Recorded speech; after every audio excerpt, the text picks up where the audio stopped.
लक्ष्मी जी रोक नहीं पाई अपने आप को, धरती पर उतर आई और वे देवकी के चरण छूना चाहती हैं। कैसे छुए हैं? चरणों के श्रृंगार को ठीक करने के लिए आलतक लगा देते हैं थोड़ा। जिस दिन ये भनक लग गई लक्ष्मी को कि आपकी कोख से परमात्मा आएगा, सच मानिए आपके पैर छूने चली आएगी लक्ष्मी। जब ये पता लगे कि आप के यहाँ कोई महापुरुष आ रहे हैं, देव द्वार पर खड़े हो जाएंगे, ब्राह्मणों के झुंड में ब्रह्मा आ जाएंगे, सन्यासियों के झुंड में शिव प्रकट हो जाएंगे आपको आशीष देने के लिए।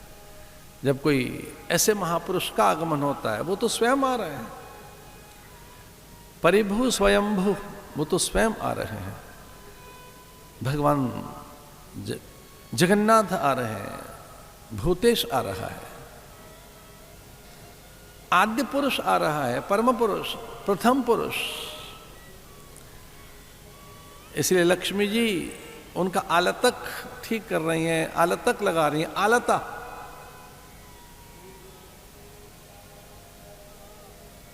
ब्रह्माणी हाथों में मेहंदी श्रृंगार कर रही हैं और पार्वती ने उनका माथा सूंघ लिया, चूम लिया। जैसे ही उन्होंने औष्ठ रखे उनके मस्तक पर, देवकी धन्य हो गई, देवकी समाधि में चले गई। पूर्व का वृतांत याद आ गया कि मैं ही तो हूं जो अदिति थी, मैंने ही तो इंद्र को पैदा किया है, मैं ही तो जननी बनी भगवान वामन की, मेरे ही तो कोख से, मेरे ही द्वारा तो प्रकट हुए, मेरी स्तुति और मेरे जप तप से, मेरे आराधन से, मेरी तपस्या से, मेरे दिव्य संकल्प से वह प्रकट होकर गए।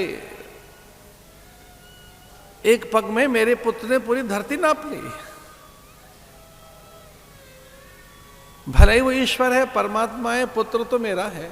देखो तो सही मेरे पुण्य, मेरे पुण्यों का प्रभाव देखें कि मेरे पुत्र ने एक पग में पूरी धरा माप ली। दूसरे में स्वर्ग, वो अनंत है, चहु दिशाओं में है, वो सर्वव्यापक है, सर्वज्ञ है, कोटि कोटि ब्रह्मांड नायक मेरा पुत्र बनता है। ये मेरे पुण्य है, ये मेरा साधन है, मेरे व्रत का ये परिणाम है, मेरे संयम और मेरी साधना का तो फल है कि मेरा पुत्र वामन बना। प्रश्न गर्भ को पैदा कर सकी। एक बार भगवान प्रश्न गर्भ बनकर उनके ही कोख से प्रकट हुए, ऋषियों के संशयों को छिन्न भिन्न करने के लिए। हल्का सा अभिमान हो गया मां को, देखो तो सही मेरी तपस्या कैसी है, कोई और नहीं कर सकता। और तब और अधिक जब कारागृह की भी उसे बात याद है कि मुझे कहां जाना है। ब्रह्माणी आशीष देकर चली गई, रुद्राणी, रमा, अनेक अप्सराएं वेश बदल कर आई, उन्हें आशीष देकर चली गई। द्वाराचार, वाग्दान, पाणी ग्रहण, और लीजिए देवकी के ये विदाई के पल हैं। कंस ने आदेश दिया चाणूर, कूट, शल, तोशल, मुष्टिक को कि जितना भी हमारे पास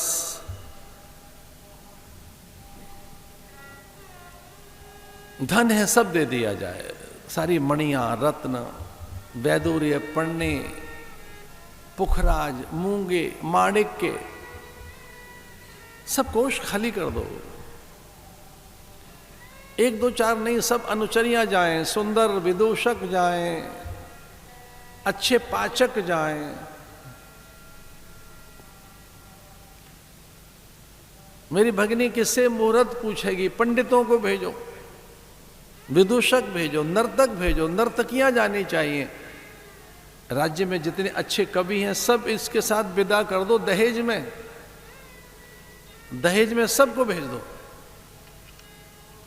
बैलगाड़ी को वहाँ छकड़ा कहते हैं, तो लगभग ऐसे 200-300 गाड़ियों में दहेज लाद दिया, सुंदर परिधान, वस्त्र, आभूषण, सब हर्षित हैं ये सोचकर कि इस कंस से तो मुक्ति मिले, भले ही हम देवकी की दासी बने, देवकी के हम दास बने, पर यहां से तो मुक्ति मिले कैसे। तो सबने कहा हम जाएंगे सेवा में, हम जाएंगे, हम जाएंगे।